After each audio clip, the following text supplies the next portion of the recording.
Oh, we are live, back in action, attacking your speech from the field to the bleachers. This is the Power 32 podcast. We're in the house, ready for an hour of power, ready to rock and roll with my main man, Mr. Primetime 313. I am the sports prophet. You say what's up to David. How we doing today, my friend? What's up, man? How you doing? How's the weather?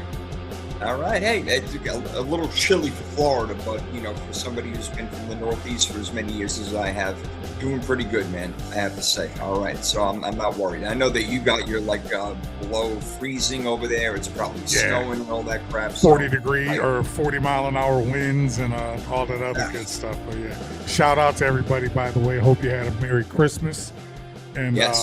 We won't be seeing you between now and the New Year, so we hope you have a Happy New Year, too. And I want to thank everybody for kind of spending part of their year with us here on the Power 32 podcast. I know there's been some changes here and there, but Prophet and I have been holding it down. We want to thank each and every person out there that tunes in every week, either in the chat or watching us live or watching us on the replay, and we really appreciate it. And got a lot of big things lined up for the new year, so make sure you stick with us and kind of see what we're about, because we're going to grow this thing as big as we can get. And just want to say to the Prophet too, man, it's been a pleasure rocking this year with you. Thanks for choosing me to kind of come on this journey with you and everything, man. I really appreciate it. It's a humbling experience, and it's something that I look forward to every Tuesday night, every Thursday night when we were doing it on Thursdays. And it's therapy, something to look forward to, and I just want to thank you, my brother. Oh, bro, hey, man, look, the pleasure has been all mine, bro. It's been a beautiful thing. The connection, the chemistry has been there all year long from Jump Street. We go back even before the show, man. So I appreciate your words, but it goes right back to you, my friend. The show would not be the same without you. There's no doubt about it. So you bring the great stuff every week. You got the knowledge. I mean, what's better in a partner, man? That's all I got to say. There you go. Great stuff. So yes, we're ready to rock and roll, get another show going for you. We are heading into week 18, the last week of the regular season. Man. It sucks. Yeah, that kind of sucks. But it does bring upon the best time of year, the NFL playoffs, which pretty much everything is set except for the NFC South. We're going to find out between Carolina and Tampa who takes that home now. Even if Tampa beats Carolina on Saturday, that doesn't mean automatically that they get in. They need the Falcons to lose because they won last night against the Rams, which not many people saw coming, and that, including me. I thought the Rams had that one for sure, but their offense didn't show up until the second half, and too little too late, and too much Bijan Robinson. So now Tampa Bay needs help also to get in, and I'm not sure that New Orleans is going to be able to take Atlanta, although New Orleans has been playing pretty good football lately. Yeah, New Orleans, they're 6-10 to this point. I don't know if anybody out there, I sure as hell didn't have them winning 6 games this year. So, that was probably the ceiling for a lot of even their fans. Probably didn't expect too much out of them. But yeah, the fact that they're 6-10 and they're playing, they're in a position to play spoiler for somebody, man, that's crazy. That NFC South and the AFC North have just been, tooth and nail all season. Started off like Baker Mayfield and company were going to run away with it, and then the bottom fell out. And ironically enough, and we talked about this a little bit last week, ironically enough, they started playing worse as they started getting all their star players back. So, but yeah, we go into this final weekend. There's still some things to play for. Denver and the Chargers, if Denver needs to win this game to clinch the number 1 seed, the Bears, there's still a lot to play for as we go into this final week. There's still a lot of things that need to be buttoned up. Yeah, playoff seeding and whatnot, no doubt about it. And yeah, speaking of the Bucs, they've just completely fallen apart. The 5 seed, whoever that is, if Tampa does get in, we'll be very happy to play them, no doubt. Tampa's been losing.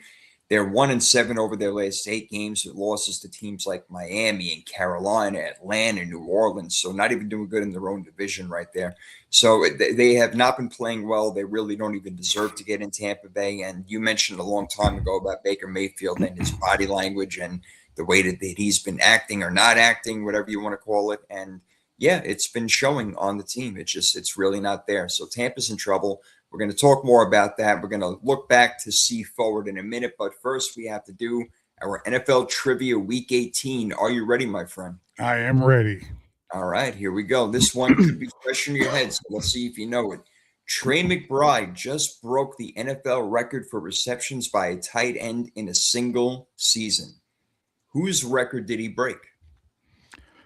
You know, it's weird as I just saw this pop up on like a ESPN blurb or something like that, and I really didn't pay attention to it. I'm gonna say, didn't Brock Bowers set the record last year, or was that just for rookies? But yeah, it was for rookies. He broke Mike Ditka's record for rookies. He's way up there. He's not the answer, but that's a good guess. Most in a single season. Single season. It's got to be like it's got to be one of the big five, like Gronk, Kelsey, Kittle, Gonzalez. And it's fairly recent. It's happened within the last 10 years. I'll give you that. Man, I'm gonna say, yeah, this one got me. I should have paid a little bit more attention to that when they were popping it up all over. Gotta check out them blurbs. Yeah, I'm gonna say Gronk. Gronk is not the answer. It is Zach Ertz, 116 receptions in 2018. When he was with Philly? When he was with Philly, man. Yep. And let me see. I think I have the complete list over here if I can find it real quick. I should have known it wouldn't be Gronk. Gronk didn't catch Gronk wasn't a record-setting catch guy. He just made a lot of big plays. He was more clutch than not necessarily. You'd be shocked who's third, and that's Evan Ingram. He did it with the Jaguars. Brock Bowers is fourth. Trey McBride did it at another time with 111 receptions. Then Travis Kelce and Jason Witten rounded out. So there you go. It's funny how McBride is like sneaky good. If he was playing on any other team other than Arizona, he'd be like a household name right up there with Laporta and Travis Kelce and George Kittle, your guy, and all these other guys. But he's stuck there in Arizona, and that kind of works against him a little bit. But he is really, really good. Yeah, and they were definitely force feeding him the ball yesterday to make sure that he broke the record in the 16-game slot, not the 17-game slot, which Myles Garrett now we got to wonder about. He missed the 16 games right there. It would have been more legit, but he still has a chance to break the record. And yes, it'll be legit. You want to put an asterisk over there. I don't know about all that, but that's a different story. I mean, listen, the guy has been a game wrecker and will win Defensive Player of the Year. No doubt about it. There's nobody even in his realm of possibility who can win it besides him. That's it. Yeah. Yo, did you watch the Bills-Eagles game at all this weekend? Yes, I did. Okay. What a horrible game it was, really. Bills didn't even score until the fourth quarter. And the Eagles they threw for no yards in the second half and ran for like 15 or 17 or something. They were absolutely awful. Point being, Buffalo Bills go down. They get the game-tying touchdown. Mm-hmm. Kick the extra point. No, they decided to go for a 2-point conversion. I have no idea why, Prime. Maybe you're on the other side of this, but to me, I'm thinking Philly hasn't moved the ball the entire second half. They have no offense going on whatsoever.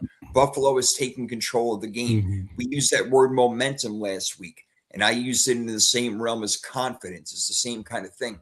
Have confidence in your team that you're playing so well in the second half that you're going to make a stop and you're going to be able to go down and score a touchdown. Going for two, putting it all on one play was a really bad idea, in my opinion. I don't know if you feel differently, but I thought that was a bad move. And Sean McDermott, who was already maybe on thin ice in Buffalo, may have cost himself a job at the end of the season. When I watched that game, first of all, they were playing in the damn monsoon. Yeah, true. And I don't think, you can almost use the excuse that, well, maybe – they didn't have the confidence in the kicking game to kick the extra point. I think what it really boiled down to was the earlier play when they had that extra point blocked. Right. So had that extra point not been blocked, there would, that would have been the game-winning touchdown, and we wouldn't be having this conversation. But I think when you look at the total, I think Philly had like 190 yards total in that game. Like you say, the Bills didn't come to life until the fourth quarter. I look at the play that they had, that they ran for the 2-point conversion, and it was there.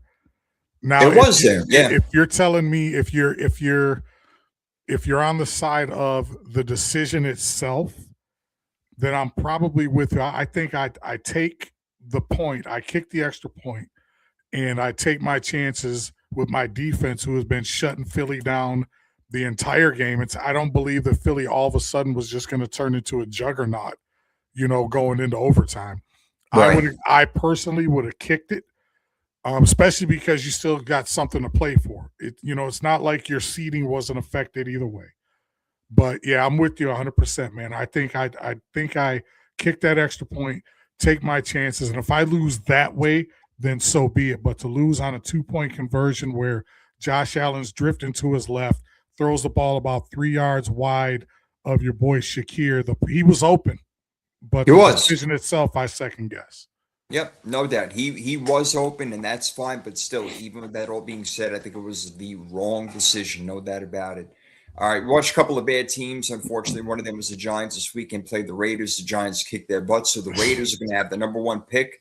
So look, they're going to draft Fernando Mendoza, and they have a lot of money. I'm going to say now the Raiders are going to be definitely a better team next year if Fernando Mendoza is all he's cracked up to be, because you got to think that they're going to start bringing in players with the money they have. A new coach is going to come in, probably an offensive guy to match up with your new quarterback. Who is it going to be?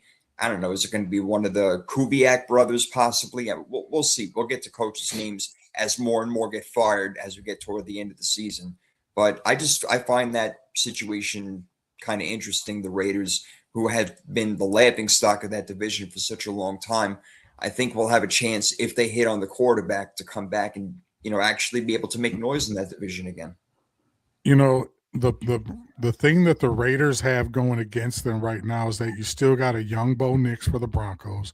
You still got Patrick Mahomes in his prime, and then you got Justin Herbert. So just them getting out of their division is going to be a chore for them. But I do think it is time for a breath of fresh. It's time for the Raiders. The league is always better when the Raiders are relevant. And, no doubt. Pete Carroll's not going to be there. Geno Smith probably is not going to be there.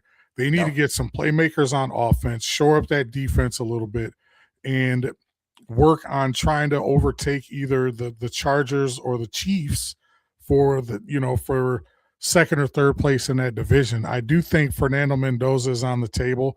If Dante Moore from Oregon, ding, ding, ding, decides to come out, I actually think he may be the better prospect overall. Interesting. Well, simply because I look back at Mendoza's stats, and a lot of his stats came against Kennesaw State, Iowa State, things like that. When he was playing like teams like Ohio State, Iowa, things like that, his stats kind of took a dip. I'm not saying he can't perform well in the big game. We'll see when they, in their bowl game. I would probably, and I'm just being biased because it's an Oregon quarterback, I would probably take Dante Moore. Plus, he's more mobile. But either way it goes, I think the Raiders take a quarterback, and the question is going to be who the Giants take at #2. And later on in the show, I'll go over my hit list, that guys that I would like to see end up being the coach of my New York Giants. Okay, that should be interesting. All right, looking forward to that. All right, let's get to a few more things. The Steelers being disgraceful, losing that game. They could have clinched the division right there. And I think that the biggest thing coming out of it, really, did DK Metcalf blow it for his team? I mean, really, the fact that he wasn't there that game and that he's not going to be there against Baltimore to win the division is huge, because he ate up Baltimore last time they played. He's been that downfield threat, and now they don't have that. They don't have much of a wide receiver core. We saw Pittsburgh just completely shit the bed against Cleveland. Yes, they got a great defense, no doubt about it, but to only put up 6 points, I have no confidence in Pittsburgh moving forward for them to be able to score consistently. And what I saw, even out of Tyler Huntley, if he plays for Baltimore, I may even have a little bit more confidence in him over Lamar Jackson at this point. He's running that offense really well, but Pittsburgh, man, you don't win that game in Cleveland, that is your playoff game to get into the playoffs right there. And you completely blew it. They don't deserve to get in. Yeah, I agree. And you and I have been talking about the inconsistencies of the Steelers' offense all season. And it's like a tale of two teams. And sometimes you'll get those two teams in the same game. sometimes you'll get those two teams in the same half. And this is something that has been ever since Roethlisberger's retired. You and I talked about this before. Ever since Big Ben is retired, they've been searching for consistent quarterback play. They've been looking for consistency on offense. You've had guys like Mike Wallace, had guys like Antonio Brown. You've had guys like George Pickens. You've had big play receivers that haven't really panned out for you personality-wise or whatever the reason. And now you go into the playoffs with an aging quarterback. Your offense is probably, I think, Prophet, you probably agree, this might be the most inconsistent that I've seen Pittsburgh's offense in a long, long time. And like you say, they blew a golden opportunity to get into the playoffs last week. Now you put yourself in a position where you're in a must-win game against a division rival, and anything can happen in that game. And I don't, you know what, I'm kind of with you on the Tyler Huntley thing, man. I really am. I think at this point, I have no faith in the Steelers at all. Yeah, and I'm not saying that Tyler Huntley is a better quarterback than Lamar Jackson. I'm just saying that look what happened with Green Bay. And then speaking of Green Bay, wow, that's how much Micah Parsons makes a difference to that defense. Baltimore went ahead and put up 34 points against them. I think 34 it was, maybe even more than that. I don't remember. But it was a ton of points. And the fact that Micah Parsons is there is a whole nother story altogether, but that shows his value, no doubt about it. Your Lions, again, another team that does not deserve to be in the playoffs. You lose 23-10 to Minnesota like that. Where's your offense? What's going on? Do they really miss Ben Johnson that much? What is the issue with the Lions? Because I can't believe that the number one seed from the NFC last year, the Detroit Lions, and the number one seed from the AFC last year, the Kansas City Chiefs, neither one of them going to the playoffs. Yeah, and Baltimore scored 41, by the way, on the Packers. 41, right? Yeah, that's ridiculous. So I'm not going to get too deep into it because we got other things to get to on the show. But the Lions, there's some uncomfortable conversations, as Dan Campbell likes to put it, that have to be taking place this offseason. I think it starts with your offensive line play. I think Tyler Decker retires. I think Graham Glasgow retires. So that leaves you basically with Penei Sewell and a couple of rookies. You had holes to fill in your offensive line going into this season, and you totally ignored them. Your defense, your back end for the last 2-3 years has been decimated by injuries. However, even the guys, when they've been healthy, haven't really been the greatest. That defense has given up 25, 26 points a game. So without getting too deep into it right now, there's a lot of things that are wrong with the Detroit Lions that I think if you're a Lions fan, you really have to look in the mirror and be honest. And if you're Dan Campbell, I do hope that you do have these uncomfortable conversations with Brad Holmes in the offseason, because Brad Holmes, and I said it 2 weeks ago, Brad Holmes is the reason why the Lions are in this situation right now. He is the one that is choosing not to go all in. He's the one that's choosing to develop our players and fall in love with his own guys. And he's choosing to not make moves in free agency and make trades and things like that to actually improve this team. He's right. He's long playing. As long as we're 10-7, 11-6 every year going to the playoffs, we'll be fine. That's bullshit. The object of the game is to win the Super Bowl. And so I put all of this squarely on the shoulders of Brad Holmes. I hear you, man. Well said. And you're a fan. You know that team really, really well. They have been a team that started high, now going down, and now we're not sure where they're going to be next year. But a couple of teams that we're pretty sure are going to be around for a while. They both have young quarterbacks, really good defenses, really good coach, defensive-minded guys, and that's the Texans and Chargers. They played this weekend. The Texans won, and by all means, man, when I look at that AFC layout right now where, you got the Broncos, you got New England, you got Jacksonville, teams like that, Baltimore, whatever it may be, the Chargers, obviously. Houston, to me, can hang with any of these teams, no doubt about it. They're getting better on offense. Their defense is creaming teams. They've won, I think, 8 in a row now, something crazy like that. I'm not even sure. But they have been the hottest team in the AFC, and they are the last team that anybody wants to play. They may not even win the division, but again, it may not even matter because their style of play translates to going on the field. Going on the road and going to other teams' home field because they can run the ball. They do well in the short passing game. They can throw a bomb here and there. Their offense is not as consistent, but when their defense is playing so damn well on all 3 levels, they are just a team that you don't want to play. And I would say the same thing for the Chargers. They got a really good defense. The problem with them is they're missing their left and right tackle all year long and have to put in like 12 to 13 different combinations already. So that sucks for Joe Herbert going up against a team like the Houston Texans, who can get to him very easily with that makeshift offensive line. But your thoughts right now, I'm not asking you to pick a Super Bowl winner, but are the Houston Texans as dangerous as any other team in the AFC? I think right now they absolutely are. And you have to look at, too, they've been playing basically for their playoff lives for the last 9 weeks. So True. big games and pressure and all that sort of thing, I don't really think that is affecting them too much because they've been doing it. D'Amico Ryans and company just kind of flipped a switch, and this team just totally turned it around the last half of the season. So, yes, I do think that they have just as good a shot as anybody. It's ironic that in a season where Josh Allen doesn't have to worry about Lamar potentially or Joe Burrow or Patrick Mahomes, now he's got to worry about C.J. Stroud, Drake May, Bo Nix. It's just like, if you're Josh Allen, it's like, shit, man, what do I, okay, the big three's gone. Now there's another big three rearing its ugly head.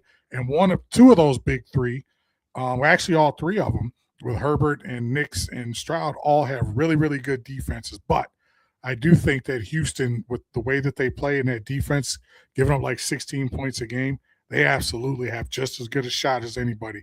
The problem, like you mentioned, is going to be their consistency on offense, and that's the big question mark. Right, no doubt. That's the thing. If they can get that running game really going, then I give them a much better chance. But you don't want C.J. Stroud to go out there and throw 40 passes for you a game. Not that he can't do it, but you just don't want that. That's not the way you're going to win, especially with the defense like that. You want to keep them fresh and everything. One more thing before we get to big deal and no deal. You notice when you watch games, when teams run the hurry up offense in a 2-minute drill or toward the end of the game when they're trying to tie it up, it seems like just about every single time they get down there and they score a touchdown. Yeah. Why in the world do teams not do this more and more during the course of the game? You keep the defense on their toes. You don't allow them to make substitutions. Offensively, you have an advantage. You know what play you're running. You got the defense calling out this guy, that guy. Oh, he's going. No, the offense is in control. And it works, I'm not saying 100% of the time, but it's got to be somewhere like 85 percentile or something like that. Run the hurry up offense. Go no huddle. Keep the defense on their toes. It works all the time. I don't know why more teams don't do it. As you say, it's up to McNiner in the house. What's up, McNiner? How you doing? Joining us. Let's go 49ers. This is right, baby. We're going to talk about that game in a little bit. But Prime, am I crazy here? Should these teams be running more hurry-up offense? And the reason why I'm laughing is because I've had this conversation several times with several different people, and even the announcers are starting to pick up on that. Why don't you just run the hurry-up all the time? And the funniest thing about it is that the defense knows it's coming. You know that when the Lions are down 7 and they're at their own 15-yard line, you know that Jared Goff and company are going to run the hurry-up offense. And as much as you try to prepare for it, in the heat of the moment and the scramble and in the chaos of everything, it's kind of difficult to get your guys on the field.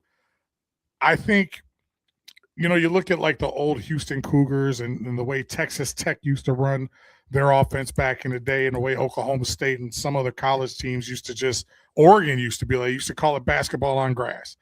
And just to keep teams off balance like that, to where if nothing else, they can't substitute. So the guys that they have on the field are tired.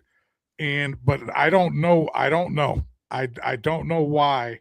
And I'm sure it's got a lot to do with coaching philosophies, but I just don't understand why. I'm with you 100%. Why more teams don't at least use it more often than just the last couple minutes of the game. Especially, use it, 8 minutes left in the first quarter, kind of catch teams off guard, like, holy shit, okay, what's going on here? Kind of get that cheap score, at least get in the field goal position and get a cheap 3 points that way. But yeah, it's weird how that works, man.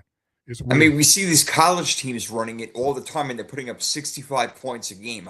College is not the NFL, but they've been taking a lot from college for the past 25 years. Maybe they should take another page out of that book. But all right, nevertheless, all right, we have more to get to over here. We have big deal or no deal, ready to go. This is where Prime takes over, asks me some questions that I have no idea what they are, but I will do my best to answer them. And then he'll probably correct me if I have no idea what I'm talking about. So let's get to it. This is Big Deal or No Deal, sponsored by the Power 32 podcast. This is the segment of the show where I hit Prime in the chat with several different scenarios, and Prophet tells us whether it is a big deal or no deal. First, right off the bat, we talked about the Los Angeles Rams a little bit. They've lost their last 2 games. Matthew Stafford, in some people's minds, has played himself out of the MVP discussion. Is this a big deal or no deal that the Rams have actually struggled? And actually, their last 3 games, they haven't played that well. But is this a big deal or no deal? No Devontae Adams, and just kind of the inconsistency that we've seen the last 3 weeks with the Rams. I'm going to say big deal, but not because of the offense, because of the defense. The defense has not been playing well. They let Seattle come back in that fourth quarter, all those points. Then they let Atlanta put up 27 on them last night. That's not supposed to happen with this LA Rams team. So I'm definitely concerned about them. It is a big deal. Offensively, they're going to score for the most part. They got up to a slow start last night, but we saw what they can do in the second half, what they did. They could put up points with the best of them. But now I'm worried about that defense, just like a lot of other teams in the NFC. I'm not so sure about. They're not as well balanced like Chicago, San Francisco. We'll talk about in a little while. But the Rams, where they looked like a sure thing 3 weeks ago, no, they've been losing games, and they've been losing it primarily because of their defense. And not to mention, Matthew Stafford all of a sudden has got the turnover bug going on. Yeah, he's kind of looking a little bit like what Sam Darnold was a few weeks ago. Yeah. But yeah, so yeah, Stafford and some people even say that his age is starting to show. I don't buy that. I'm with you 100%. I think it's their defense letting them down. I think Stafford is feeling the pressure of having to score 30 points every game and making throws that he probably shouldn't, and he probably wouldn't if their defense was playing up to what we've been used to the first 12, 13 games of the season. So I agree with you 100%. Next question. So you got Lamar Jackson out or potentially out with a back contusion. You got Josh Allen, whose foot is bothering him. And you got Jordan Love. These are 3 playoff quarterbacks. Who is it more of a big deal that their quarterback could potentially miss not only the last week of the season, but potentially their first playoff game? Who is that more of a big deal for? Is it more of a big deal for Baltimore, Buffalo, or Green Bay? Well, it would be a bigger deal for Buffalo. There's no doubt about it, because Josh Allen is that team. Now, I don't think he's going to be in that category. I think he'll be ready to go for the playoffs, and I think they will sit him this game if they're smart. It's time to do it. They're playing the Jets, I believe, this weekend. Yeah. So, why not go ahead and put in Mitchell Trubisky, who's been a very good backup quarterback for the most part. But overall, yeah, it certainly would be Josh Allen. Lamar Jackson, I don't worry about as much. And the third team was Green Bay, Jordan Love. And Green Bay. So Jordan Love would probably be the guy. Malik Willis has done a good job, but Jordan Love can give you that extra. And even though I've been down on Jordan Love, he can do off-schedule type plays, and they need him when they're not running the ball that well. And Josh Jacobs has not shown up now for a while, and my fantasy team can tell you that. All right, it's been bad news. So, look, they're only 9-6-1, and I had Green Bay out of the playoffs to start the year. They should be out of the playoffs right now with only 9 wins, but they're locked into that 7th seed, I believe it is, so they're going to play there. But if they don't have Jordan Love, I don't think they get out of the first round. Yeah, I agree with that. Green Bay was a team that a lot of people were kind of hot and cold on all year, and now it's getting to the point where, like you say, no Jordan Love. And I think either of those 3 teams without their starting quarterback could potentially it's bad news. But I think because you got, everybody's so high on Malik Willis all of a sudden backing up Jordan Love that, they may have the best chance of the 3 to win if there was a scenario where either of those 3 couldn't play. Maybe. Look at McNiner. Mitch Trashbinsky still in the NFL. Yeah, he's still there. He's still playing. Good old number 10. And that's funny because you talk about the state of the NFL quarterback play when everybody says it's as good as it's ever been, yet Joe Flacco and Phillip Rivers are currently on NFL rosters, and Mitch Trashbinsky, as McNiner so eloquently alluded to. So yeah, it kind of is what it is. So We touched on it earlier. You touched on it earlier about DK Metcalf. Mm. Is this a big deal or no deal more so in this game, or would it be more so a big deal in a playoff game since he's already basically cost them one game? How big of a deal is it with no DK Metcalf in your words? Yeah, this is a big deal. This is a playoff game. This game is to get into the postseason and win the division because neither one of them are getting in as a wild card, obviously. This is a tremendous deal, and DK totally blew it because he is their number one offensive option, even though they are primarily a running team. Aaron Rodgers throws the ball downfield to DK Metcalf, and he is a 50-50 ball guy and one of the better ones in the league. He's made plays all year. Has he had a dynamic year? No, not necessarily. But they need him, and they need his threat. Without him there is really no threat at the wide receiver position. There really isn't. Pat Freiermuth has not shown up all year long, but the running game has been going pretty darn good. But if they're going to match up against a defense in the playoffs like, I don't know, the Denver Broncos or something like that, or the Houston Texans, they don't have a prayer. They don't have a shot in the world. So Pittsburgh's in a whole world of hell right now. I don't think they beat Baltimore. We'll get to that game, but Baltimore's been playing better football than them lately. So Pittsburgh right now, world of hurt. Isn't it almost like you wish that the division or the playoffs were seeded based on record? Because in my opinion, Pittsburgh or Baltimore, neither one of those teams deserve to be in the playoffs with the way that we've watched them play this season. So, but I hear you. The way things, and that same thing goes for the NFC South with the Panthers and the Bucks. But I think one day that's going to change. They're going to figure out a way to make that make sense. That it's the teams with the better records and not just the division winners. Yeah. Or at least reseeding in the NFL, maybe something like that. I don't know. But yeah, they got to do something. I would agree. So I touched on it a little bit earlier, and I know you're kind of a Dan Campbell Lions watcher here and there. Dan Campbell, as I mentioned earlier, talked about some uncomfortable conversations that may need to be had in the offseason. So I kind of gave my perspective on what I think needs to be done. What do you think the Lions need to do with, going into this offseason, maybe next season and the season after, to kind of get back to what they were the 2 years prior to this? Are they going to pay Jahmyr Gibbs? That's huge, because if they are going to pay him and they're going to give him big time money, like $15 million a year, something like that, that's going to cut into some other salaries. And, you got Aiden Hutchinson on one side, Amon-Ra St. Brown already getting paid. Jared Goff is still getting paid his $50 plus million a year. So as far as the Lions go, drafting is key. You're going to want to hit on your draft picks. But if you want to stay alive in this short period of time that they do have left, with Jahmyr Gibbs, with Amon-Ra St. Brown, you got to get Sam Laporta on the field.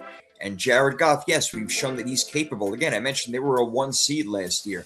This year, things have gone awry. They lost their offensive and defensive coordinators, and it certainly has made a difference. I mentioned earlier when we talked about Dan Campbell taking over duties as the offensive play caller, it's going to take away from him being the head coach that he is. That's what Aaron Glenn and Ben Johnson allowed him to do. Now his focus is on offense too much. He can't control and run the game as well as he used to. So the Lions need players, and they also need better coaching. You got to go find a better offensive coordinator and maybe pay him a little bit more money than you would otherwise, because you have all these dynamic offensive players, including a Jameson Williams. Go get somebody who's going to make these guys the best they possibly can so Dan Campbell can do his job and be the head coach. I agree 100%. And like you say, the Lions, if they're serious about their quote-unquote window, they may have to set the market as far as what you're going to pay offensive coordinators. Go out and get a guy like Brian Daboll, if he's still out there on the market, doesn't get a head coaching job. So that's not bad. That's going to be very interesting to see. So last one here, when we look at the playoff situation in the NFC, and you see that Seattle's playing really well, Rams are up and down, Eagles up and down offensively. And this is not really a big deal or no deal question. This is just kind of like a broad paintbrush type question. Do the Bears have just as good a shot as any other team in the NFC to make it to the Super Bowl? No, I their never thought we defense would isn't say good that. enough. Defense is not good enough. It just isn't. We saw it last night. The 49ers, yes, they are red hot on offense, no doubt, but there wasn't even any George Kittle going on last night, and they still put up 42 points on the Bears, That's or crazy. 2 nights ago, whatever it was. I'm definitely worried about the Bears if I was a Bears fan going into the playoffs. Now, they can put up points, but they've been missing guys like DJ Moore and Roma Dunze. They are a better running team than people think, and that's what would carry them a little bit further into the playoffs. But the fact that they give up so many yards and they give up red zone touchdowns, and they seem to have gotten worse as the year has gone on for their defense, no, I don't trust them. But there are a lot of teams out there that don't have such great defenses, but maybe not such great offenses. Like I think of Seattle. I don't know how much they can score, but I know that the Bears are going to have a hard time scoring on them. I look at a team like the Rams. I know that the Rams defense can play better, and the Rams offense can score a bunch of points. I wouldn't give them a chance against them. I wouldn't give them a chance going into Philly if that had to happen, or maybe Philly would even go into Chicago, because Philly's defense has been one of the most underspoken, undertalked defenses of the entire year. They are that good. They have guys on all three levels, whether it's Jalen Carter and Jordan Davison. They got Blankenship and Cooper DeJean and Quinyon Mitchell and Zach Bourne and Jihad Campbell is coming. I mean, all these guys that play excellent defense for an excellent defensive coordinator. No, I don't give Chicago a chance to go through into the playoffs. Can they win maybe in the first round if they get lucky?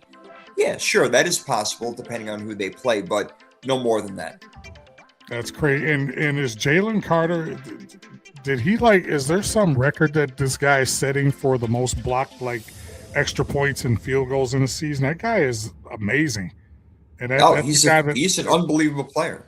I mean, he weighs 970 pounds and he runs like a 4.2. It's unbelievable. He's an incredible athlete.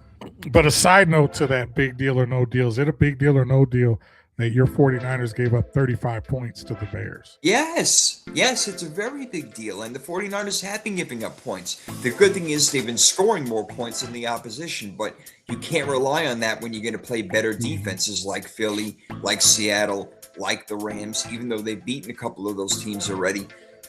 You have to be careful, there's no doubt. So I'm definitely worried about the 49ers defense going in. Robert Saleh can only do so much when you're missing Nick Bosa's and Fred Warner's. It's very, very difficult. Well, and so I'm going to end it on this, and this is kind of a minuscule big deal or no deal, but it kind of leads me into the next part of my conversation. So the Giants go into this game with into the game against the Raiders with a 40%, 50% chance of getting the number one overall pick. They actually shoot themselves in the foot and win the game. Is that a big deal or no deal that the Giants, who to me would have a quicker path to the ceiling than the Raiders, is that a big deal or no deal that the Giants shot themselves in the foot and won that game? I'm going to say no deal because the Giants are still in really good position. To me, again, they weren't going to draft a quarterback. I know that people are in love with Fernando Mendoza, but they saw what they have. They see what they have with Jackson Dart, and they know that he can get better. So I think that they're satisfied with him as their quarterback. Drafting second overall or third overall, you're still guaranteed to get a great pick. The only argument you can make on the other side is that if the Giants had the number one pick, they can get a lot back for it and keep Jackson Dart. So that would be the one thing I would say, that if the Giants did have the number one pick, keep Jackson Dart, you get 2 first-round picks for a number one and maybe a player or whatever it is, some sort of really good deal. But they still put themselves in that position. If there's a team that wants to trade up, if a Dante Moore comes out, or if there's a really high skilled level position out there that teams are in love with, the Giants are in position to trade back because they do need more help. They've been concentrating on the defensive side of the ball so much. Time to concentrate on offense a little bit. Yeah, and I agree with that. And you do have some high-level offensive line prospects. The whole Evan Neal experiment has completely failed. You take him 7th overall in 2022. Doesn't work out for you at tackle. You move him into guard. He's injured all the time. He's just not performing. So I think that train is kind of passed. So that, ladies and gentlemen, was big deal or no deal. Thank you very much, Prophet. Thank you very much. Yes, big deal or no deal. So, no doubt, baby. Now, I just want to take a quick little hit here, quick little 3-4 minutes to give my top 3 or 4 candidates for my New York Giants current open position, head coaching position.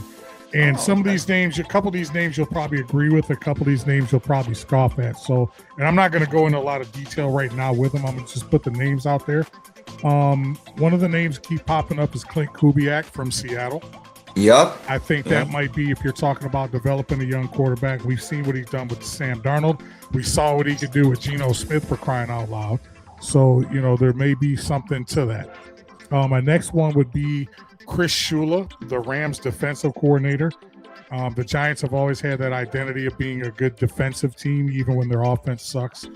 So Chris Shula may be a name that you want to throw out there. You could have a reuniting with Steve Spagnuolo.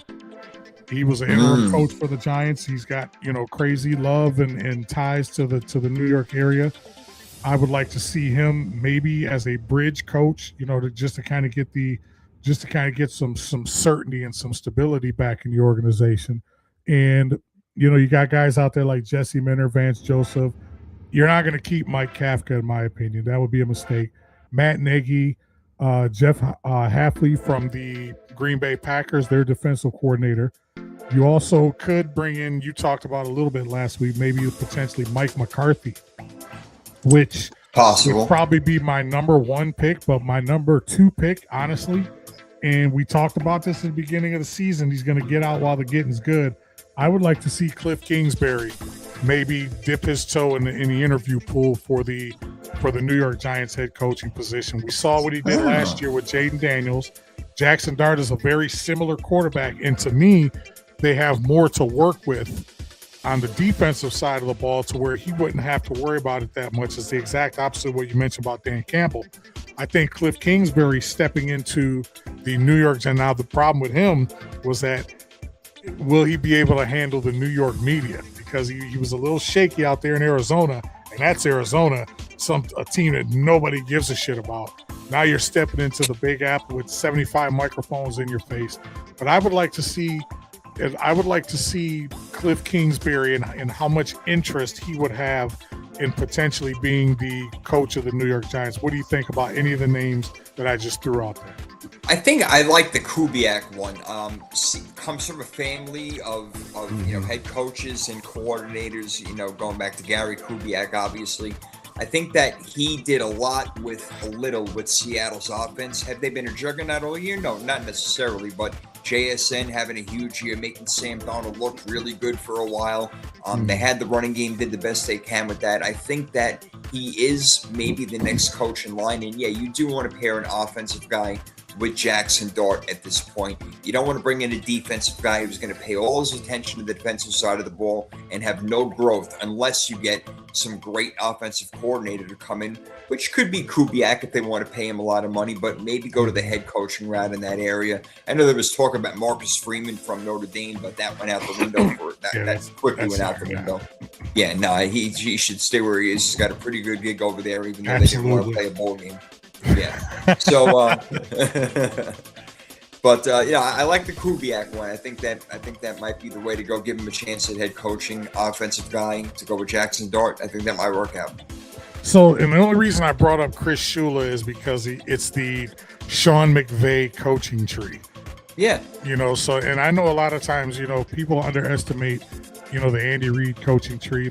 Aren't there still guys out there that are under the Bill Walsh coaching tree? I'm just joking.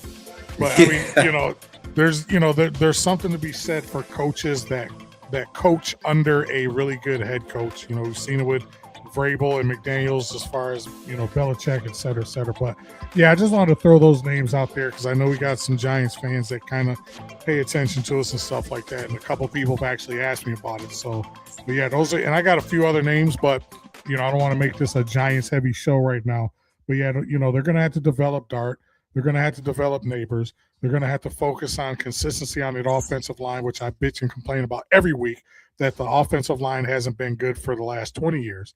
And so, there's going to be whoever steps in as the next head coach of the Giants going to really, really have their work cut out for them. Yeah, they are. No doubt about it. At least you think you have a quarterback, which is the first way you want to go. Then you want to protect him and then get some skilled players around him. It's not going to happen in 1 year, but we've seen some head coaches, and we'll talk about coach of the year another time, like a Liam Cohen, who turned around a 4-13 team.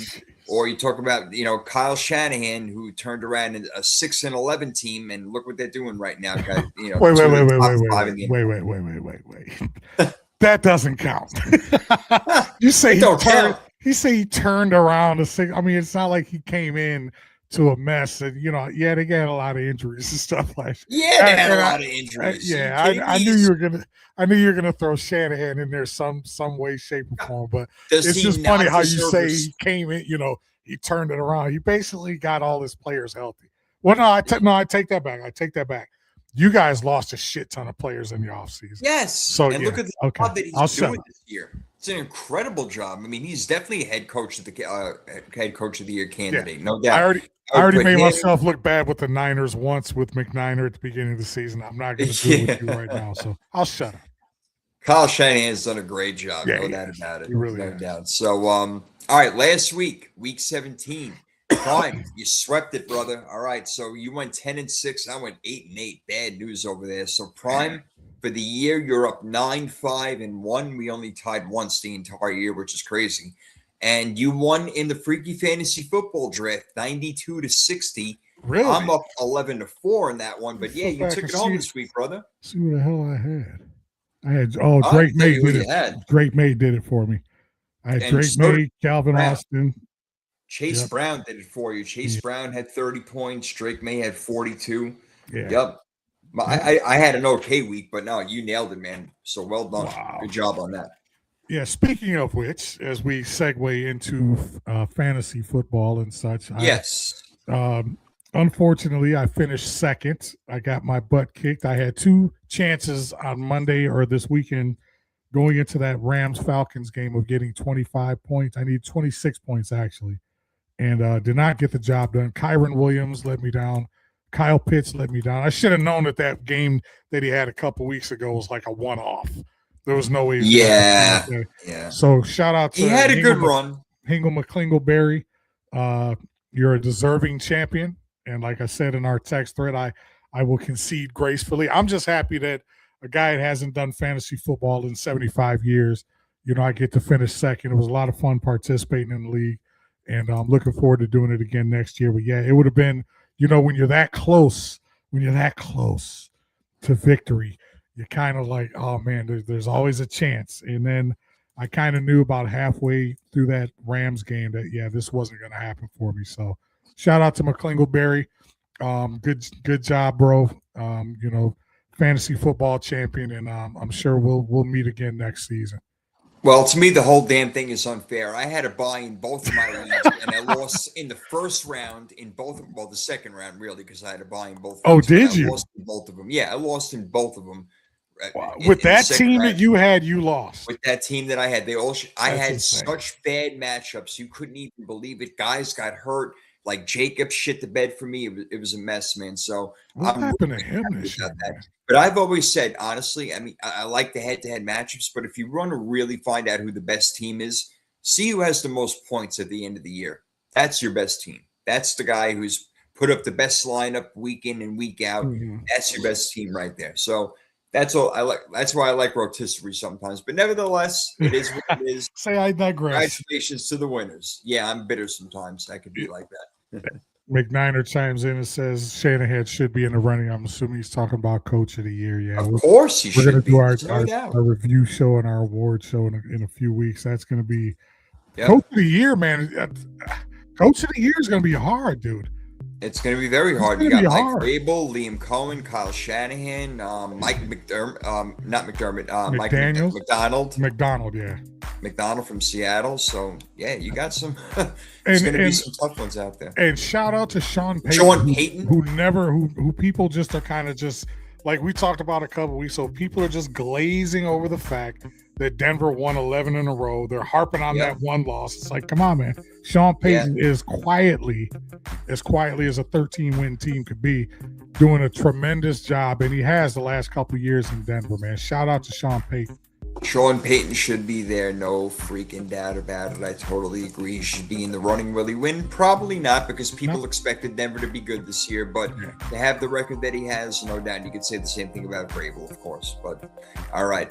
Week 18. Oh, boy. Final week of the year. It starts on Saturday with, we talked about the Panthers and Bucks before. If the Panthers win, they're in. And if the Falcons win, the Panthers are in, whatever happens in this game. And the only way the Bucks get in is if they win and have the Falcons lose. But we're on this game right now. We got the Panthers. They're going to Tampa Bay to play the Buccaneers.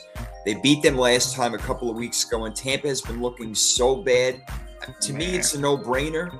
But Tampa has the better team on paper, but it feels like Carolina's got more of the heart. They got the more fiery head coach. I don't know if that makes a difference or not, if he gets his players riled up to play, but Carolina playing better football, even though they went ahead and they lose to New Orleans just recently. It's really crazy, but I feel like Carolina, again, the better team right now. Tampa just don't know what they're doing. It's been a mess. They only ran the ball with Bucky Irving 9 times last week. I mean, if they go ahead and give him the ball 20-something times, maybe we got a different story over here. But for right now, I'm going to go with Carolina, bro. You know what? I'm gonna ride with the Bake Show one last time. And like you say, they still have to have Atlanta lose in order for them to get in. But I can't believe that the Tampa Bay Buccaneers won't be able to at least salvage something from this season. And a lot of this, I agree with you 100% on the Bucky Irving thing. If they had given him the ball maybe another 10, 15 additional times, and to where Baker didn't have to try to force himself, kind of like what we talked about Matt Stafford, have to make plays on his own. But he's so conditioned to having to do that this season with all the injuries and stuff they had. Now all of a sudden in week 15, 16, 17, now all of a sudden you're telling them, okay, you don't have to, the game plan is, not to do that. They weren't going to give Irving the ball 25 times. They were going to do what they've been doing all year, and that's Baker making plays. Hopefully for them, I'd like to see Tampa Bay in the playoffs. So I'm going to go with the Bucks on this one. All right. Yeah, well, Tampa, again, they missed players for a long time. Their rookie and Emeka Egbuka, they missed Mike Evans, and missed Chris Godwin. Bucky Irving was out for a long time. So, yeah, they missed a lot of players, and now they're trying to get everybody back in gel again. Let's see if they could possibly do it. We got Real Savage joining over here. Joey Gaiman, fly, Eagles, fly. And, yes, they did fly to a victory we mentioned before. We don't know what the hell Buffalo was doing, going for 2. But lucky you, they won. And, hey, lucky me, too. I had Philly in the under. So as soon as I saw Buffalo going for 2, I had Philly +3. I'm like, oh, well, that game's in the bag. Done with that one. Thank you very much. I'll take that. You stupid idiot, Sean McDermott. I don't know what the hell you were thinking. I did have Philly's defense, though, in our last game of the season. I did have Philly's defense. So, hey, hold it out, man. Hold it out. All right, our other Saturday game. This one is for the number 1 seed in the NFC, standalone prime time. Seattle Seahawks go to San Fran to play the 49ers. I freaking love it. This is going to be an awesome matchup over here. Seattle, we still think, has a really good defense. Can they stop the 49ers' potent offense? What do you think about this game, Prime? I'm going to go with the Niners in this one. The Niners are actually 1.5 underdog.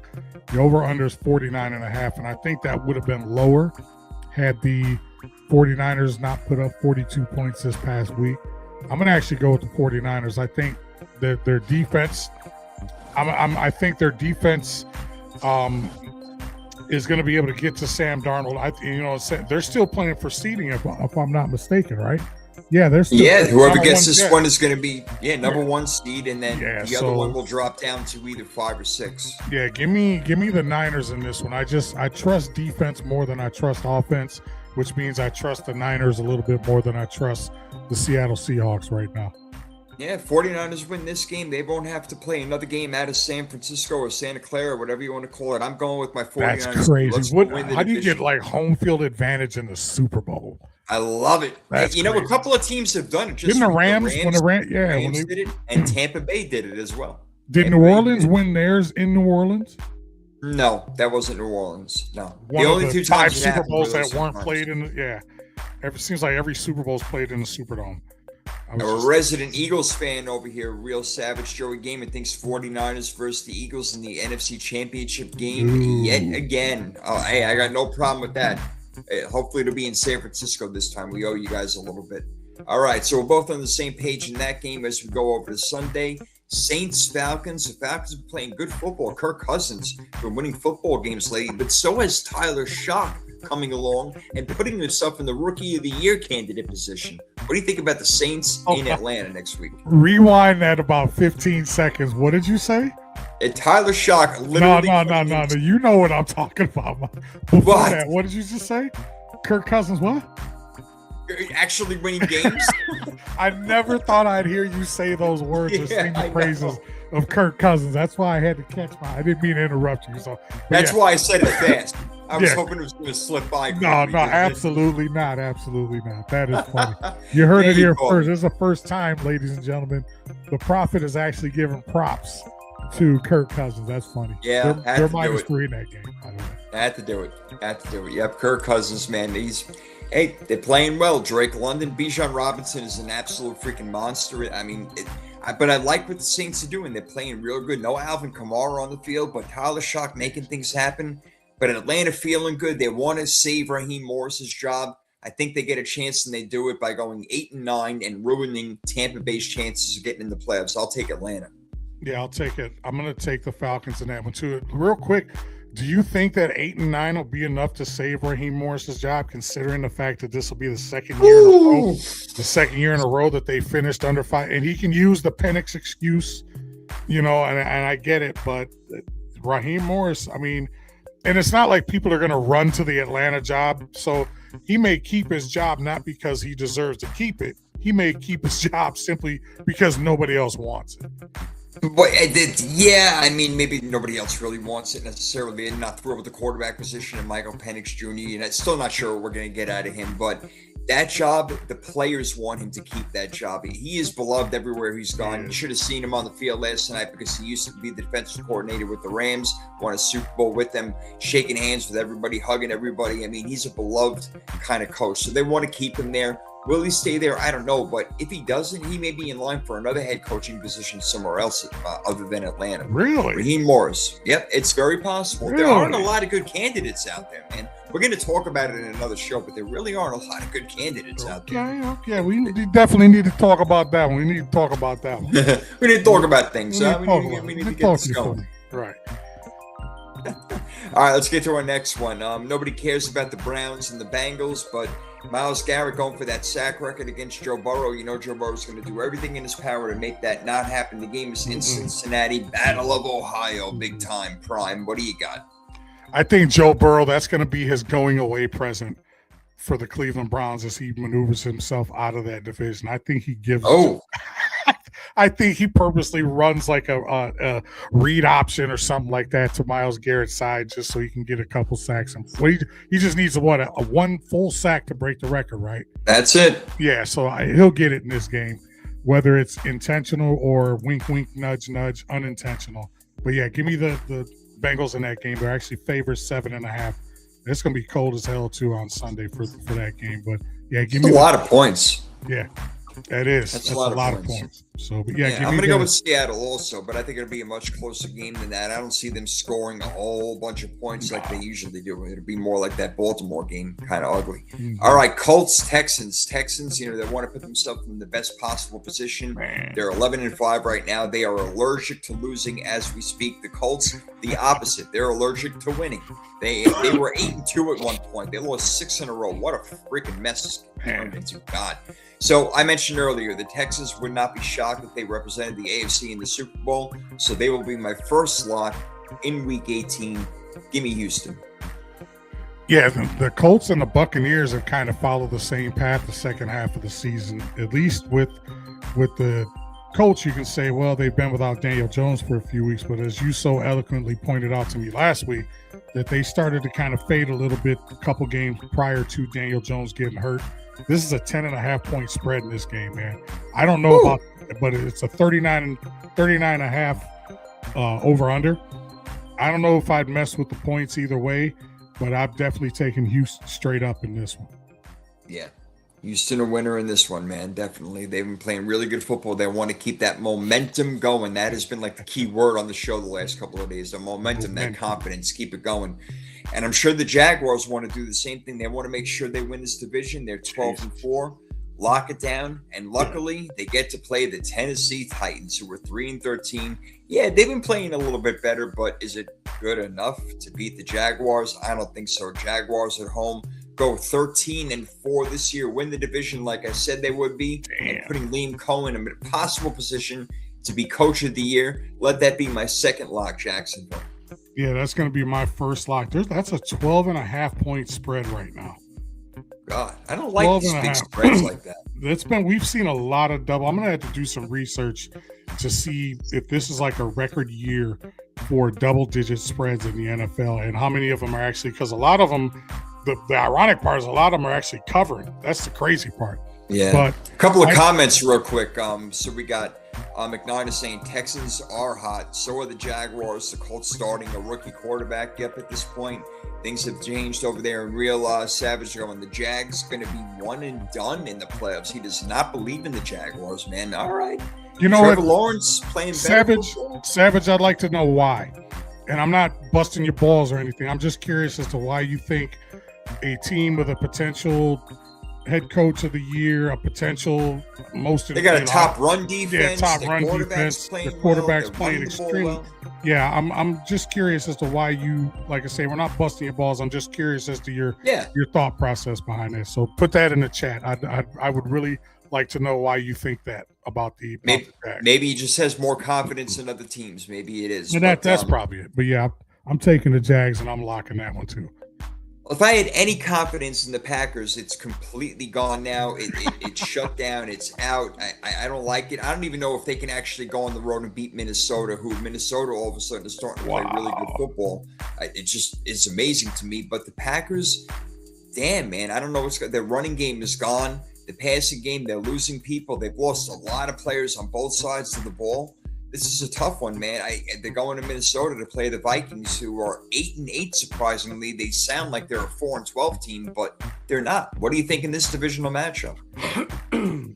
It's a 5.5-point spread.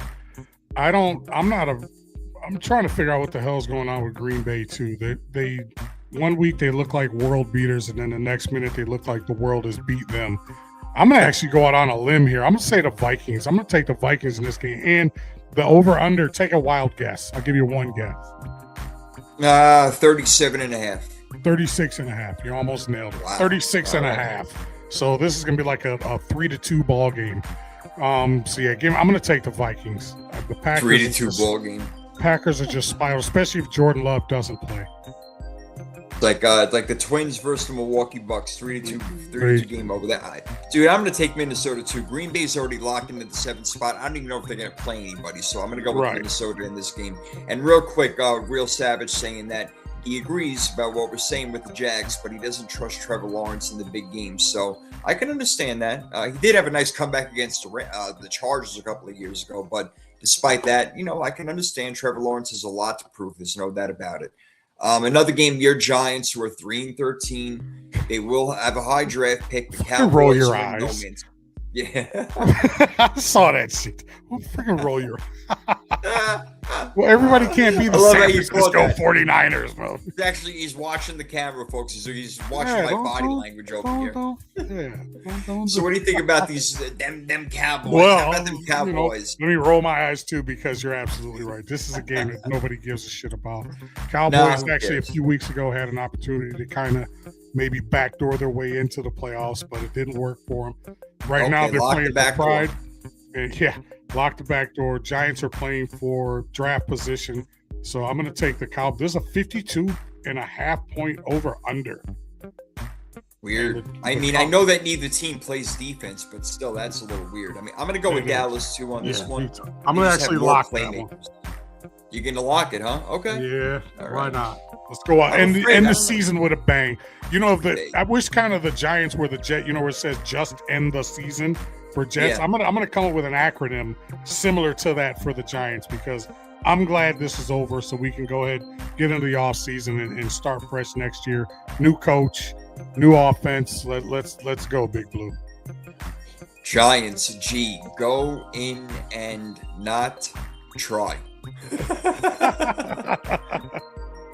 That's all I can come up with on the spot. I don't even know if I missed a letter or not, but who the hell cares, man? I'm not trying to freaking read over here. All right, so we both got Dallas in that game. The Bills made a mess of themselves, man. Can't believe it, but they're home to play the Jets. This is all for playoff seeding and maybe a little bit of that word again, momentum and confidence to go into the playoffs. The Jets are a mess. There's no way they beat Buffalo. I'm going to take Buffalo, and I will lock that in for my third one of the week. So, yeah, I don't know, man. We were talking about Josh Allen MVP. We knew that the shortcomings of the Bills, as the season progressed, a lot of them start to rear their ugly heads. But the way that their inconsistencies on defense, their inconsistencies on offense, and for them to still be in a position to win 12 games after all this is said and done, yeah, I'm going to go with the Bills as well. But Savage talked about not trusting the Jags. I'm kind of, Savage, I'm kind of feeling that about the Bills, because they're like, you don't know what the hell team's going to show up from week to week, and they can't keep relying on these late game heroics and comebacks, man. Or can they? Can they is right. I want to give a shout out to Savage over here. He's giving a shout out to us, saying you guys are cool, much respect. Smash the like and subbed. Definitely much love and respect. Thank you, bro. We appreciate that, man. Absolutely appreciate it, man. Tell your Absolutely friends. Tell your friends. Tell your friends about me, baby. You know what? I'm not going to lock Buffalo. There's a different team that I want to lock in. I'm still taking Buffalo to beat the Jets, but there's another team we're going to lock in a couple of games that we're going to get to. Again, all these are divisional matchups in Week 18. So we got your Lions going to play the Bears, who probably want to make up for what they did.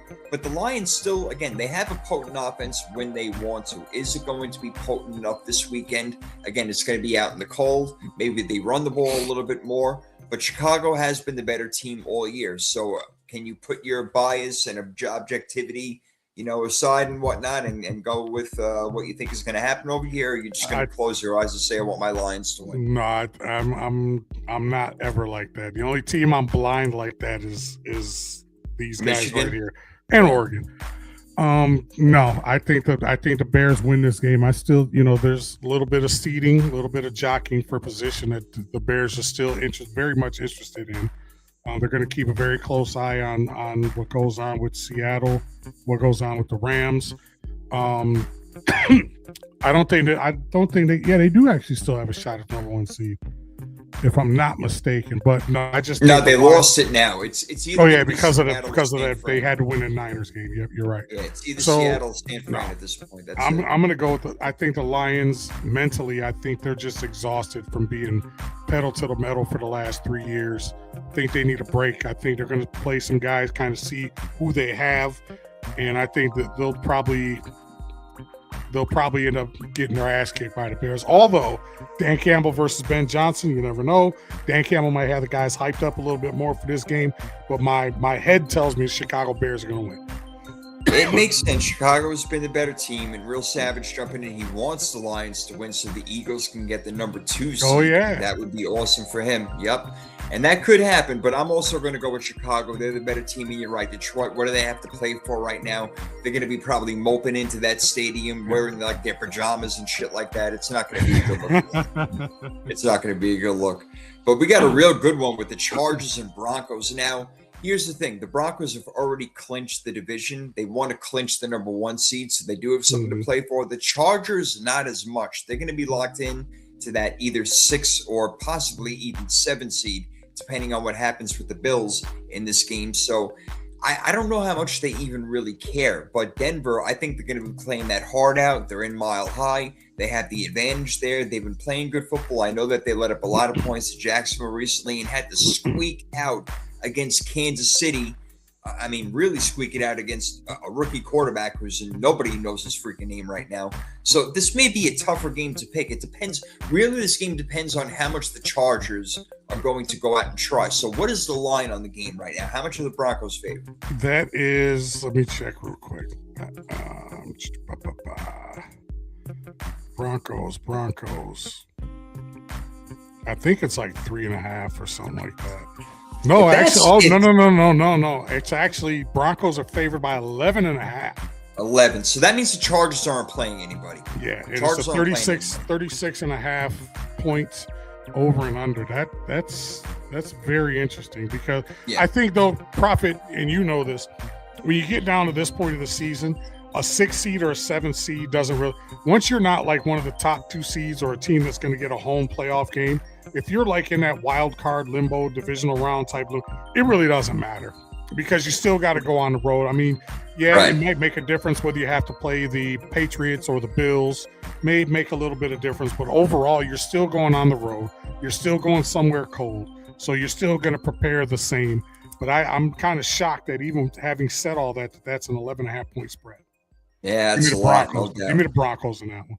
Yeah, man, I'm definitely taking Denver in that game with that. And you know what? I think I'm going to lock it up because as we have Real Savage pointing out, I believe it was, McNiner is saying that the Chargers are sitting their starters. And I think that, obviously holds true with that line right there. Steve-O saying Purdy will lock up MVP this game. God, I wish that were true. If he played more games, maybe he'd be in it. But 10 touchdowns in the last couple of games, not bad.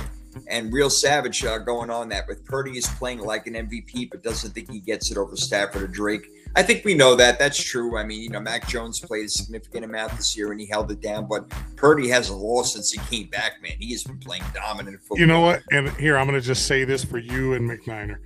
If Purdy didn't get hurt, if Purdy didn't miss, 2 games, 3 games? How many games he missed? He missed like 4 games, actually. Yeah. He doesn't miss those 4 games. He's probably, and considering what the Niners have done this season, despite what my dumbass said that they wouldn't do, I think he'd be MVP candidate running away. Might be. That's just me. It's unbelievable what he's done, man, and he's been Still better can't than what stand I've given him credit for over these past few years. No doubt about it. So I like it. Next one, we got the Cardinals playing the Rams. The Cardinals haven't won in like 2 months. That's crazy. I don't know if they could do it again. The Rams, they got to have a bad taste in their mouth. They got to be thinking, look, we need to go in this game, get that winning style back, figure it out so we can go into the playoffs, feeling good about ourselves, having a good game plan. The Rams should win this one easily, bro. So I'm going to take LA. And the thing about this, and chat, you guys are probably with me, everybody keeps telling me how great Jacoby Brissett has been. As opposed to Kyler, oh man, he's played great, but they're not winning. They ain't winning games. So technically, he's no better than Kyler Murray, who I'm going to ask the question, could Jacoby Brissett actually be playing himself into a starting job for next year? Because we both agree, we both agree that Kyler Murray more than likely is not going to be a member of the Arizona Cardinals next year. Most likely not. He'll be a reclamation project somewhere else, and I don't know exactly where that's going to be yet. Maybe he'll be a backup. God only knows. But, yeah, Real Savage saying that the starters are going to be playing. Sean Rivas says that the LA Rams starters are playing in this one, so I assume that you're going LA as well. Yeah, absolutely. All right. Did you make your 3 locks? You got Jacksonville, Dallas, and who? No, I haven't done. My other one is going to be probably one. the obvious one that's left. Oh, okay. Okay. You're looking down at the one game. You'll see it. Yeah, I see it. I got All right, but next we have Chiefs and Raiders. The Raiders have been a mess, but so have the Chiefs. So what's going to go on in this game? I think that the Raiders already locked in the number 1 spot. I think that's it. So maybe they try, but the Chiefs defense still playing pretty good football. I don't really know what to make of this game over here. The Raiders could win it, but I still think that the Chiefs have the better coaching and overall probably do have the better players and can make some plays on defense. So you know what? I'll go with the road team. I'll take Kansas City. And I don't think Andy Reid's going to let the Chiefs. This season has been not a failure, but it's not been what they expected. And I don't think Andy Reid's going to let them go out like that. I'm going to take the Chiefs. Pete Carroll's going to chew he's going to blow his last bubble on the sideline for the Raiders this year. He's done. He's going to take his spray tan and his double mint, and he's going to go off on a golf cart and go retire somewhere. It's over with. Double mint and Spearmint are going out of business because there you go. Pete Carroll. That's it. Don't buy any more stock in that gum shit. Forget about it. Oh, gosh. 36 and a half on the over-under, by the way. 36 and a half, yeah. 5.5. There's going to be a lot of those low ones. Yeah. A lot of the players that you don't know are going to be playing, so try to get to know them because they may be playing next year. We'll see what happens as players get cut and we move on, others retire and all that and whatnot. We got the Dolphins who've been playing some surprisingly good football. Tua benched for Quinn Ewers. They're now 7-9, but they're playing the Patriots who want that number 1 seed, praying that Denver loses and the Patriots win. They have something to play for. Give me the Patriots and I would lock them up if I could, brother. Yeah, that's my last lock. They're a 10.5 point favorite. Miami's coming up into the cold, into Foxborough. Yep. Yeah, they have actually, them and the Saints have kind of played, sneakily pretty good football the last few weeks, but they're just not good enough. Plus, they got to come up where it's cold. New England's still playing for something. Absolutely, give me the Patriots, and this would be a game that I would probably take the Patriots and the points. What is it? 10.5. How many points? 10.5? Yeah, 10.5. Sounds about right to me. Over under 45.5. I'd actually probably take the points. Rabel's going to have his boys ready to play. I'm with you. All right. One more before we get to Sunday Night Football. We have the Commanders and the Eagles. The Eagles, again, they've already won their division. It's just a matter of where they're going to be. Is it going to be second, third place? It won't be fourth because that's reserved for either Carolina or Tampa Bay at this point. So the Commanders come in, only 4-12 in the season. Very disappointing year for them. To me, the Eagles are going to win this game because they're the better team, and they beat them just a couple of weeks ago. They were able to throw the ball. This should be a game for the Eagles prime where they try just about everything and see what's going to work going into the playoffs. And I'm talking about on offense. They need to figure some stuff out. So I'm going to go with Philadelphia, and I'm going to go with Philadelphia probably throwing the ball a lot and seeing what they can do and not just have A.J. Brown and Devontae Smith run either go routes or hitch routes. You're going to have to do something. Do something different, please. So right, they're going to line it up in the backyard and say, okay, you draw it up in the dirt. You go here. Right. This could be a game where turn around. Right. Hey, that was one of the best plays of all time. This could be a game where we actually see Jalen Hurts throw the ball like 40 times. I think if nothing else, just to shut AJ Brown up, because what a diva he's become. And then when he gets opportunities, how many? I'd like to look and see how many. I did a few weeks ago. We did a drop count on a lot of these receivers. I'd like to see how many drops he's had. Especially it always seems to be the week after he comes out and starts bitching about how much he's not getting the ball.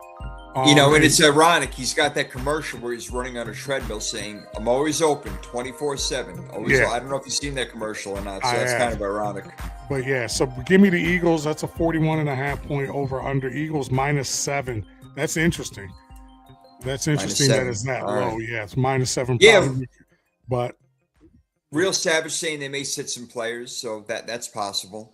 That's possible. And you say he'd be shocked if NFC isn't Eagles, Rams, and Niners. And in the AFC, he likes the Pats or the Bills in the Super Bowl. Yeah, a couple of good ones out there. Pats, Bills definitely got it, no doubt. So you're going Philly also in this Sunday game. Yes, I am. All right. Well, the last one is what we mentioned earlier. That would be the Baltimore Ravens going to Pittsburgh to play the Steelers. Winner take the AFC North Division. I mean, does anybody want it? Like it almost happens every year, right? Like, does anybody want that division? Yeah, apparently not. Apparently not. I think Cleveland got mathematically eliminated like 2 weeks ago, so that division's horrible. Yeah, but the Ravens, is it going to be Huntley? Is it going to be Lamar? For the Steelers, we know it's going to be Aaron Rodgers. No DK Metcalf, no TJ Watt. They're not as good as they were even just a couple of weeks ago. It's a different team. And the Ravens, again, that momentum, that confidence, maybe they're going to ride it into this week. What do you think, Prime? Yeah, that's actually, it's a 3.5 point spread in favor of the Ravens. So I'm going to take the Ravens in this game just because, like we talked about earlier, I have absolutely no faith in the consistency of the Pittsburgh Steelers offense. This is a prime game to where Aaron Rodgers can either put up 4 touchdowns or kind of crap the bed like he did last week. And I'm going to vote that he craps the bed like he did last week, especially if Lamar's playing. And I'm surprised they did this on purpose by putting the hook there, just to kind of give you a little something to think about, because normally this would be like a 3-point, maybe a 2.5 or 3-point game.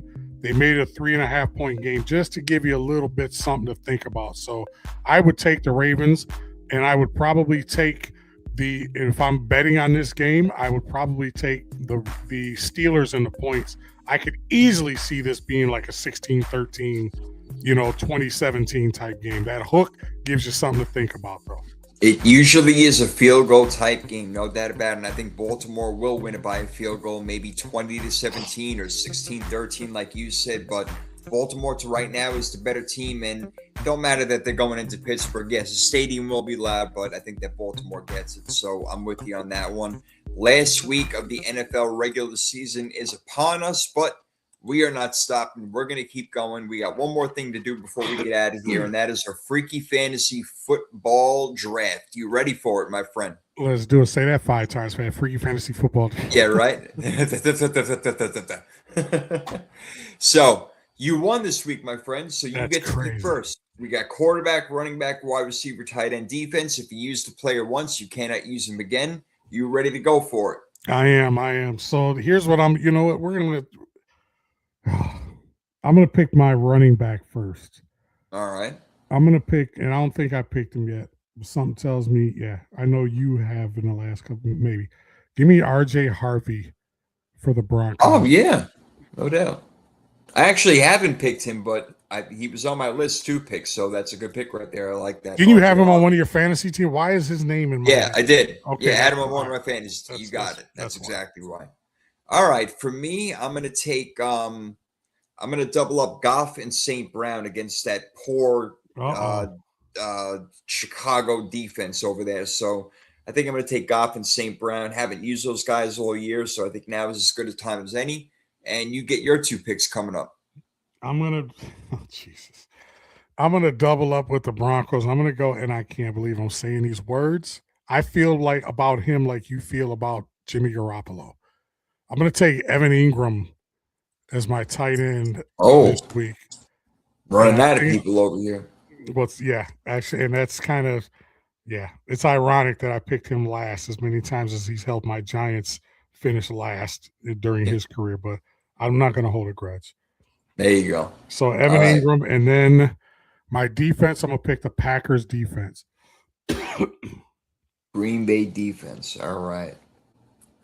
Not a bad choice, even though there's no Micah Parsons. And we got to say what's up and bye to Real Savage, Joey Gaiman real quick. Hey, got to be out, but you guys have a good one. We'll definitely try to catch the next stream. Much love and respect always. Yo, you've been awesome in this chat, bro. We really appreciate all the insight, man. Everything. Well done, my friend. Well done. You're welcome anytime. Devo, absolutely awesome. McNiner, awesome. We love you guys. And yeah, Real Savage brought it today, man. No doubt about it. All right, so I got my quarterback and my wide receiver. Let me go to my defense. I'll take Travis Etienne as my running back. Haven't taken him yet, and now it's either you picked your tight end and defense, so I can go either way. I'm going to take Jacksonville's defense against Tennessee. Haven't used them, so I still got my tight end to go. I'll do that on the way back, but you got to pick your running back and your quarterback now to round out your team. No, I just got to pick my quarterback and wide receiver.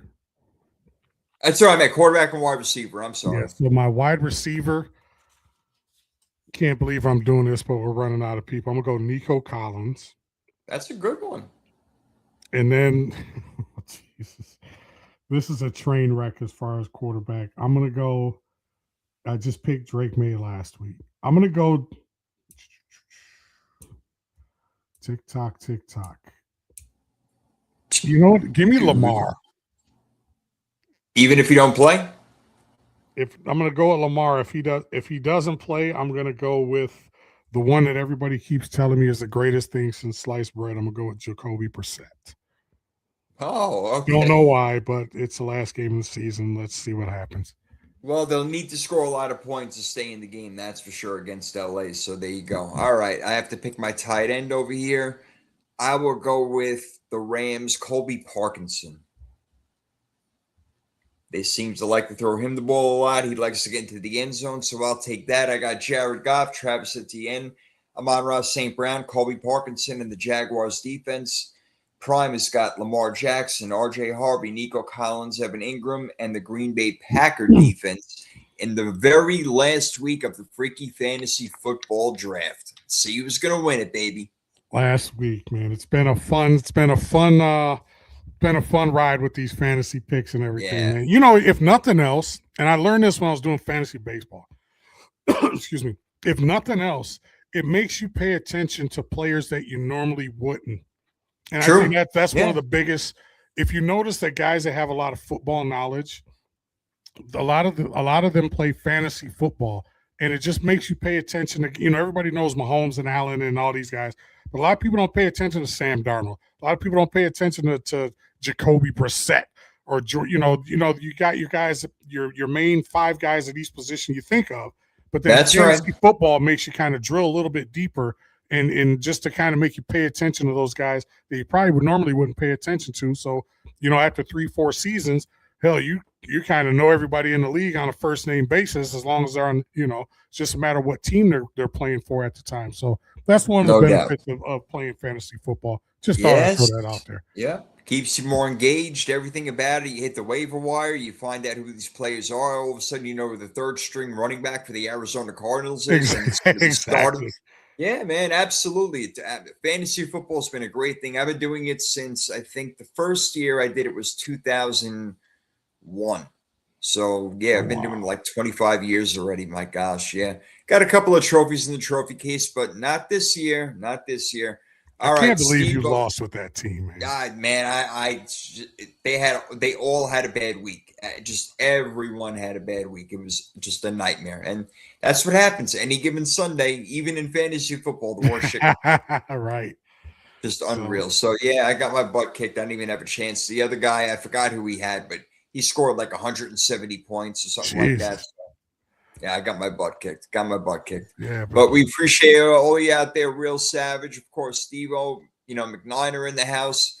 Love you guys. Love the insight. We appreciate it. And of course, we're going to do this bad boy again next week.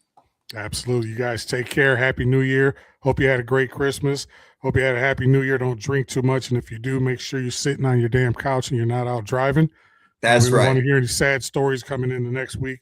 Happy New Year. Much blessings. Hope you get everything you asked for. Hope you got everything you asked for. Savage, Steve-O, McNiner, all the guys and gals that have been joining us in the chat throughout the season. Shout out to my lovely wife, Yana, who's, I think she's upstairs at this moment. She's probably just chilling with my brother-in-law. But yeah, we're just, we're going to kind of just hang out here for the New Year, not do anything spectacular. You got anything big planned for the New Year, man?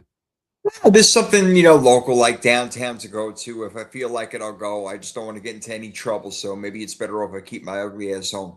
I hear you, man. So, but yeah, if I don't talk to you, well, I'll just throw you a happy New Year at midnight, so we'll talk between now and then. So, absolutely. Yeah, thanks for everybody stopping by and Power 32 Podcast. Drop, like, follow, subscribe, follow us on social media. We're everywhere. And we're looking forward to a big 2026. Indeed. All right. You guys got it. All right. Same time, same channel next week, baby. We're out of here. Peace.